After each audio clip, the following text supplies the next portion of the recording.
are you really working? So in terms of tips, those are my 5. Talk to myself. I mean, I motivate myself. I say yes, no, I don't know. I get some quiet time. I map out my plan, and then I keep things to myself. That's really how I live. That's some very powerful ones. So let's dig a little bit, right? So you had a Okay. lot of influence like early on in your life, from male influence. Mhm. Were you kind of naturally conscious of that you didn't have male guidance in your life and you were seeking it out intentionally? Or is it one of those things where they saw something in you and kind of fed into you, kind of saw a seed and planted it and knew you were going to become more than what you saw in yourself potentially? A little bit of both. Um, I had a right before you and I met each other. The I had this little period in school where I was getting in trouble all the time. I don't think you and I ever talked about that before, period, which is I went from being what everybody was called. Oh, he's a gentleman. He's such a gentleman. He's such a good student. This, that, other. They were categorizing me like that. And then I had these 2 years where I was trying to fit in with everybody. You know, I wanted to be the class clown. I wanted to be the funny guy or popular guy, all that. So I was acting out of my usual character, and it got me in a lot of trouble. Well, I had like 2 or 3 really rough years where excuse me, I was always in trouble. I was always getting put out of school, that kind of stuff. And my family thought something was wrong with me because they like, well, why are you acting out like this? Well, it was just me wanting to fit in with everybody because I knew I wasn't a normal student. I wasn't the normal guy from the neighborhood. I didn't fit in just normally with everybody. So I had to make myself fit in some kind of way. And that was either to be funny or um, talking crazy to people, that kind of thing. And I say that because I started realizing something's out of line.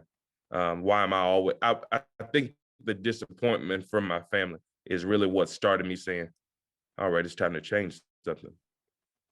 And then it went from that to me finally getting male teachers. All I had was like female teachers. So I'm used to them coddling and sitting down and trying to talk everything over. And then I had some male teachers back then. Literally, they hit you in the chest and be like, "Hey, you can't do that in here." And so getting male teachers kind of opened me up. That was the other side of it, where people started seeing something in me that I didn't really recognize. And what happened that really changed everything is that summer of 7th grade, I decided to make a change. And then Mr. Melanson made a call over to MC Williams and he said, "Hey, I need a student who um, can host my annual banquet." You remember that. Mhm. And I was the first student to ever do that. And when I got in that room, it was so much power in that room right in Acres Home. I'm like, man, I love this kind of stuff. And when I saw the power of that room, the influence that Mr. Melanson had and that Mr. Dr. Henderson had, and that, a matter of fact, one of the longest relationships I have, I'm getting off topic now. One of the longest relationships I have is with Scott McClellan, who's the president of HEB. That happened in 7th grade. So I realized 2 things in that room: the influence that that room had just in Acres Home, and then the power networking. I realized all that night, and I didn't think I was qualified to be up on that stage in that room at that table. And that night changed everything for me. I'm like, I like this, and so that kind of drove the answer to that question, which is I realized something was off in myself, and then Mr. Melanson gave me a chance to say, all right, you may have a gift here. That's powerful. That's powerful. I'm gonna tell you something about that night, but I'm gonna save it to the end until we get to the end. I'm gonna end with it. Um, All right. so tell us a little bit about your business, the concierge. What do y'all do? As far as like this lifestyle that y'all present, like pull us into it. Describe it to us. I sure will. I'm gonna say this too. Quan Shay is on my live on Instagram, and I got to mention that Quan Shay, I'm here with Avery live over in Japan, and Hey, Miss Walker. So I just had to mention that.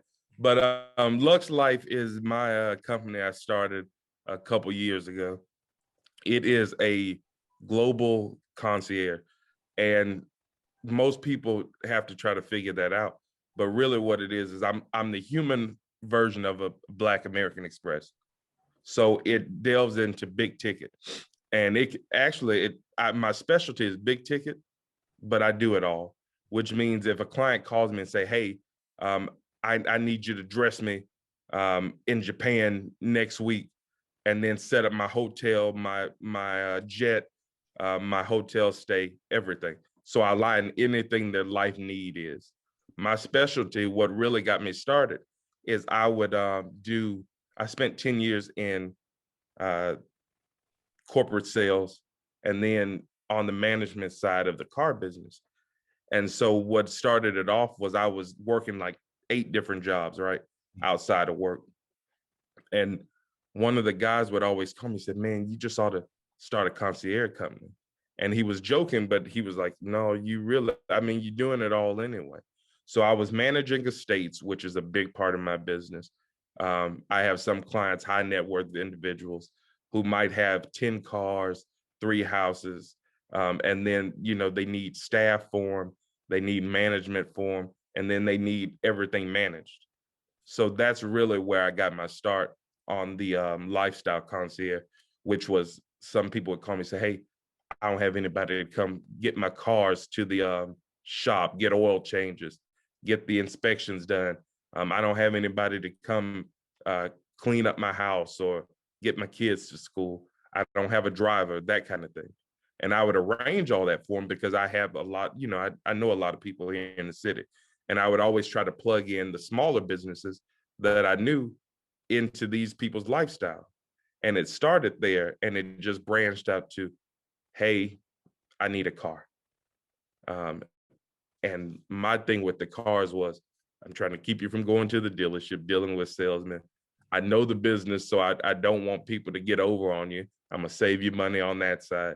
And then the other side of it was big ticket, when people call and say, hey, I need a jet, I need a yacht, I need whatever it is, a house.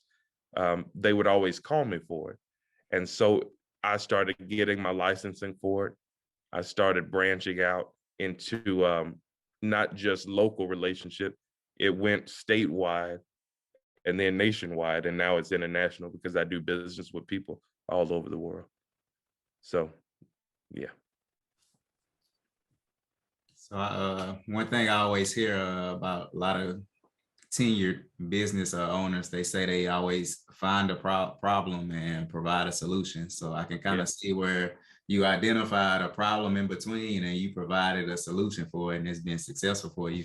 And then you seem passionate about it, right? So like just like reading through your bio and knowing who you are as a person, like I think it's important for you to put yourself in a place where you're able to help people.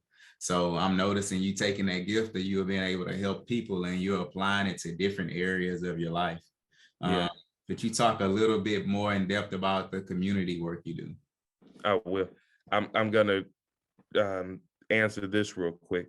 Okay. My passion and what you call the success behind my business came from answering one question that I had a problem answering, because I worked so many different jobs. Everybody would say, well, what do you do? I pull up, people respond to flash most of the time. And so I'd walk in a building, or I'd pull up somewhere and be like, man, how you get that kind of call? What do you do? And I would always say, I always had a problem. I never knew what to tell them. I never knew whether to say, I'm a realtor. I'm a estate manager. I never knew how to answer that. So I would always try to figure out how I wanted to answer. What do you do? And that's how I started my company, because it took everything and put it under one roof. So that's really where the passion came from. Is I didn't just have to say I do one thing. I literally do it all. But the community work I do is based out of where I come from. I received the benefit of being members of all these programs. The program that I run called the Gents, I was a member of that program first.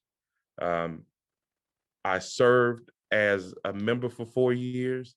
When I graduated from high school, I went off to the University of Houston, and my mentor, who founded the Gents, asked me if I'd come back and help out. Excuse me. And when I went back to help out that first year, well, he had been in the district for like 50 plus years. He and Wesley were together. And he said, all right, I'm getting ready to retire. And he was being serious. He said, I don't think I'm coming back. Uh, so he really retired, and he asked me if I'd help with the organization.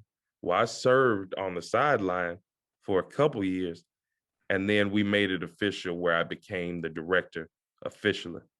And so the Gents is one of Houston's oldest nonprofits. It's for young men in high school who are interested in brotherhood, for interested in social activity, and then the scholarship side of it. And so I've benefited in ways. All my friends, most of my friends now to this day, I met in that program. And it had nothing to do with being underprivileged, none of that. Had everything to do with community. And that's really what it built for me. I didn't have, I only have I grew up with just a sister. And so it created brothers for me. And then it created positive influence.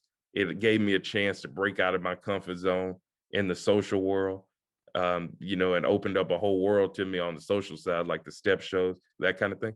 And that organization was so great to me that my people could have helped me go to school. I didn't have that kind of issue. But I had worked that program so well, and the program had benefited me so much that when I got to college, everything was taken care of.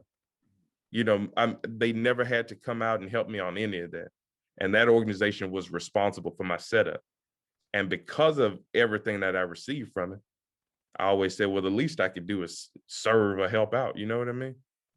So that's really where I got involved with the Gents. I'm like, well, I'll tell you what else. Gents had prepped me for college so well that when I got there, none of the things were new to me. Band life, community life on campus, Greek life. I understood all that stuff because Booker T was really historic in that regard. So I didn't have to try to figure any of that out. As a matter of fact, some of the stuff was born to me because I had already experienced so much at Booker T. Okay. So, Mr. Devin Castro Stevenson, where do you see yourself in 10 years? What will we say about you? In 10 years? In 10 years. God willing, I'd probably take a board seat where I just let the company coast on its own for the most part. But then I'd really get into passion work, which is taking Gents to the next level. Mm-hmm. It's getting crazier for young men in this city. And I think Gents is necessary for young men. And so in the next 10 years, graduating the program where it's not just high school anymore. In Houston now, problems like addiction, alcoholism, all those things start earlier. And so I'd like to get ahead of it. I used to think that in high school, that was when you decided who you wanted to be. But because of the way we evolve, kids are starting to experience things in elementary now. So I'd like to get ahead of that and make Gents my primary focus so that we don't just have a lost, everybody talks about a lost generation. I'd like to get ahead of that, trying to do my part, even in my city. Now I'll go around the world, but I'm always coming back to Houston. So I'd like to do my part here in Houston in terms of changing the culture of young men over the next 10 years. Okay, so you have your hands in a lot of pots, right? So as I'm here now in my 30s, right? Like I always hear you got to find work-life balance. And so I want to get your Right. opinion on that. I have my opinion on it. I don't think I can ever find that, right? I think I just learned to balance where I'm currently at in life. But I want to get Yeah. how you feel about it. I'm laughing because I haven't figured it out at all.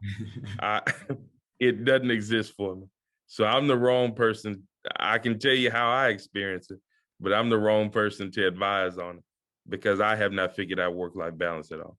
I work, I work, and I haven't figured out. Now, I'll tell you what I have done. Um, Figured out is to do what works for you, right?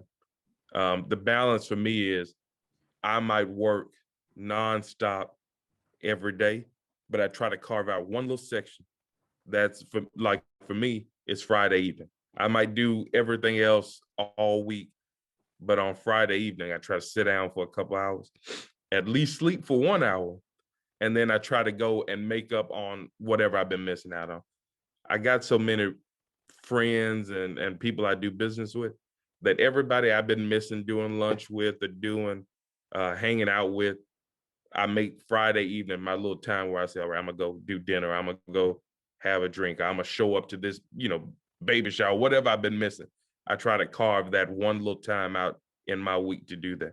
But that's about as much as I get. I think people think I'm joking when I tell them I just don't have time. I don't take that thing for granted. Like I really don't have time. So I'm grateful for it on one hand, but I haven't figured out the balance on the other hand. That's fair. That's fair. Yeah. I don't feel so bad now.